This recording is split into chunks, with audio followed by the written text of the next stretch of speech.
ডলারের বিপরীতে ফের দুর্বল হচ্ছে টাকার মূল্যমান। যদিও বাজারে সরবরাহ সংকট নেই বলে জানাচ্ছে বাংলাদেশ ব্যাংক, তবে মধ্যপ্রাচ্যে চলমান সংকটের মধ্যে একটি গোষ্ঠী পায়তারা করছে ডলারের বাজার অস্থিতিশীল করার। সংশ্লিষ্টরা বলছেন টাকার মান কমলে ফের তা উস্কে দিবে মূল্যস্ফীতি। সাইদামানের রিপোর্টে বিস্তারিত। গত মার্চেও প্রায় $4 বিলিয়ন দেশে পাঠান প্রবাসীরা। রপ্তানি আয় কিছুটা শ্লথ থাকলেও প্রায় $3.5 বিলিয়ন পাওয়া গেছে একই সময়। তবে বৈদেশিক মুদ্রার আরেক উৎস বিদেশি ঋণ সহায়তা ছাড়ে অবশ্য হতাশার চিত্র। সরবরাহ সংকট না থাকলেও মধ্যপ্রাচ্য পরিস্থিতি আবারও অস্থির করে তুলছে ডলারের বাজার।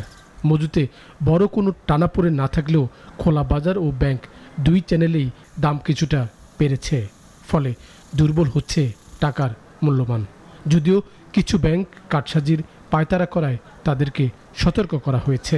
কোনো ব্যাংক হয়তো আমরা যেটা শুনতে পেরেছি সেগুলো আমরা একেবারে ইনডেপথ এটা পরিদর্শন করবে আমাদের ইন্সপেকশন টিম।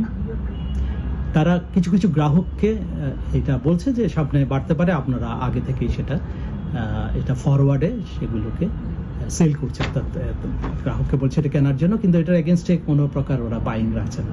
সুতরাং এই ধরনের ঝুঁকি না নেওয়ার জন্য আমরা ব্যাংকগুলোকে পরামর্শ দিচ্ছি। বাংলাদেশ ব্যাংক এখন ডলারের দাম নিয়ন্ত্রণ করে না, তবে বাজার স্থিতিশীল রাখতে সতর্ক থাকে নিয়ন্ত্রক কর্তৃপক্ষ। তাই ব্যাংকগুলোকে নির্দেশ দেওয়া হয়েছে রেমিটেন্সে ডলারের দাম হবে সর্বোচ্চ 123 টাকা। 600 থেকে 700 মিলিয়ন ক্রস করে যায়, তখন বাংলাদেশ ব্যাংক বাজার থেকে কিছু ডলার কিনে।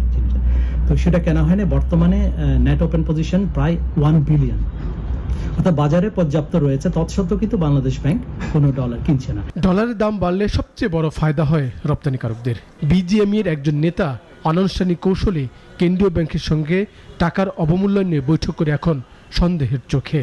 তবে সংগঠনটি বলছে কোনো পক্ষ বাজার অস্থিতিশীল করুক সেটি তারা সমর্থন করে না। যেহেতু শিডিউল ব্যাংকগুলো বাংলাদেশ ব্যাংকের নিয়ন্ত্রণে থাকে এবং নিয়ন্ত্রণ সংস্থা হলো বাংলাদেশ ব্যাংক, এই অনৈতিক কাজের কোনোভাবেই আমরা সমর্থন করি না। এটা আসলে ডলারের বাজারকে অস্থিতিশীল করে তুলবে এবং যদি কোনো ব্যাংক বা কোনো ব্যবসায়ী এটার পিছনে এই কাজ করে থাকে, আমরা অবশ্যই বাংলাদেশ ব্যাংকের যেই শাস্তিমূলক ব্যবস্থা গ্রহণ করবে সেটার পক্ষে আমরা থাকব।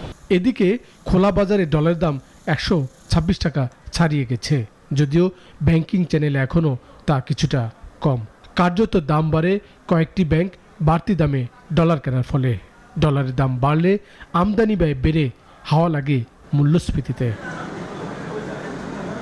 সাইদ আরমান, নাগরিক, ঢাকা।